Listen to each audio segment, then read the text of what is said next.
Text question एक page 133 पे एक क्वेश्चन है, is isomers possible for bromopentane. Bromopentane एक हाइड्रोकार्बन है जिसके अंदर एक क्या होता है कि ब्रोमीन फंक्शनल ग्रुप होता है, वो लास्ट पे हम लिखते हैं, मगर IUPAC नेम के अंदर ये ब्रोमो प्रीफिक्स में आता है। ब्रोमो किस में आता है? प्रीफिक्स। जैसे हमने उस टाइम पढ़ा है फंक्शनल ग्रुप के कॉन्सेप्ट में, ब्रोमो क्लोरो फ्लोरो, ये पेंट नाम से पहले आता है। अभी हमारे सामने ब्रोमोपेंटेन है और इसके पॉसिबल आइसोमर्स पता नहीं, यही इसका एक है। Bromopentane it is first isomer that we called as 1 2 3 4 5 numbering. Bromine number 1 पे है तो इसलिए हम यहां से लिखते हैं 1 ब्रोमोपेंटेन, और फिर हम लाएंगे दूसरी कार्बन पे ब्रोमीन को, तो ये बन गया 1 2 3 4 5 2 ब्रोमोपेंटेन।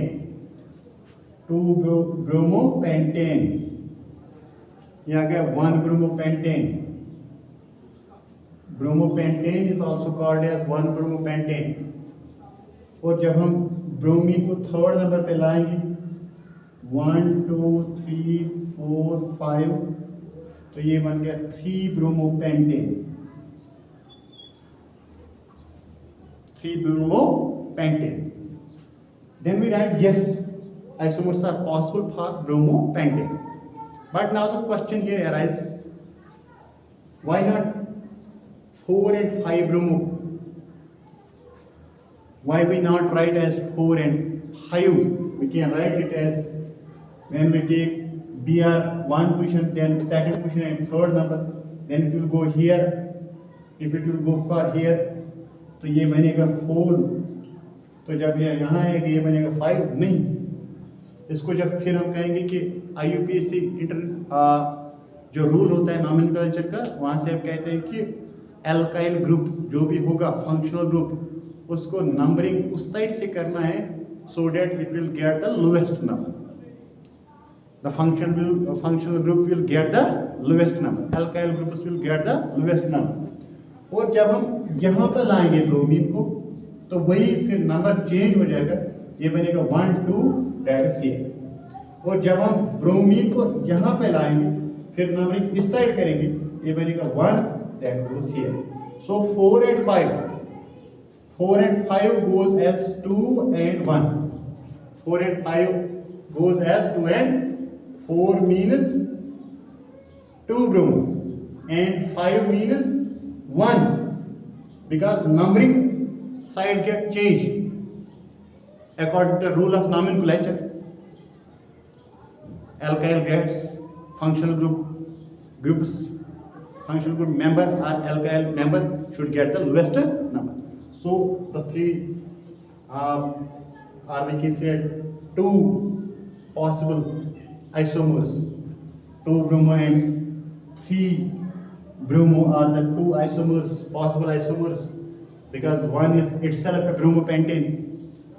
तो अब यहाँ से हम कहेंगे कि इस तरह होते हैं कि आइसोमर्स कैसे होते हैं पॉसिबल, आइसोमर्स कैसे बनते हैं। क्वेश्चन बोलता था टेक्स्ट में कि ब्रोमोपेंटेन के आइसोमर्स है पॉसिबल। हाँ, ये 2 है, 3 भी हम लिख सकते हैं क्योंकि ये फर्स्ट खुद ही मेंबर है, इसलिए इनको हम 2 भी लिखेंगे। यही 2, 2 bromo and 3 bromo. Now the last topic after this that we have read the structures, functional groups, isomers, allotropes। उनके अंदर एक टॉपिक है जो फिजिकल प्रॉपर्टीज हमें डिफाइन करता है कीनेल का, और फिर जाएगा ये केमिकल प्रॉपर्टीज की तरफ। तो फिजिकल प्रॉपर्टीज में 3 पॉइंट्स आते हैं, एक होता है मॉलिक्यूलर मास, दूसरा आता है मेल्टिंग एंड बॉइलिंग पॉइंट, और तीसरा जो आता है स्टेट। मेल्टिंग मॉलिक्यूलर मास क्या होता है? Mass of total mass, molecular mass of carbon is 12 and hydrogen का है 2, कितने हैं 4, 12 plus 2 into 4, 12 plus 8 is 20. So this called as molecular mass. इसी तरह जब हम देखेंगे ईथेन का इससे ज़्यादा होगा, क्योंकि उसमें सी भी अलावा है, 4 हाइड्रोजन और भी आएंगे, फिर प्रोपेन के अंदर 3 सी आएंगे और उसके हाइड्रोजन भी 8 बनते हैं। तो उस तरह मॉलिक्यूलर मास इंक्रीज होता है। Boiling points and melting points means increasing the molecular mass in the hydrocarbons, it will increase the melting as well as boiling points. Melting point means कहाँ से सॉलिड को लिक्विड बनेगा, और boiling point होता है कहाँ से लिक्विड को गैस बनेगा। और उसके बाद होता है state, that is called as solid. कौन सॉलिड होता है? सॉलिड की स्टेट में होता है, लिक्विड अल्कोहल जैसे होता है। तो यहाँ से हम गैस कौन होता है? मीथेन। तो these are called as physical properties. Physical properties के अंदर ये 3 चीज़ें यहाँ से आते हैं, जिसमें आता है once again molecular mass, melting and boiling points, solid liquid or state, जिसे हम कहें सॉलिड लिक्विड आर गैस। तो मेल्टिंग एंड बॉइलिंग पॉइंट्स जो होते हैं ये सीधे आप याद रखिए, increasing the molecular mass means increase of boiling points as well as melting points. ठीक है, तो अब तक ये हो गया क्लियर स्ट्रक्चर्स और इनकी फिजिकल प्रॉपर्टीज़ के कंसेप्ट में।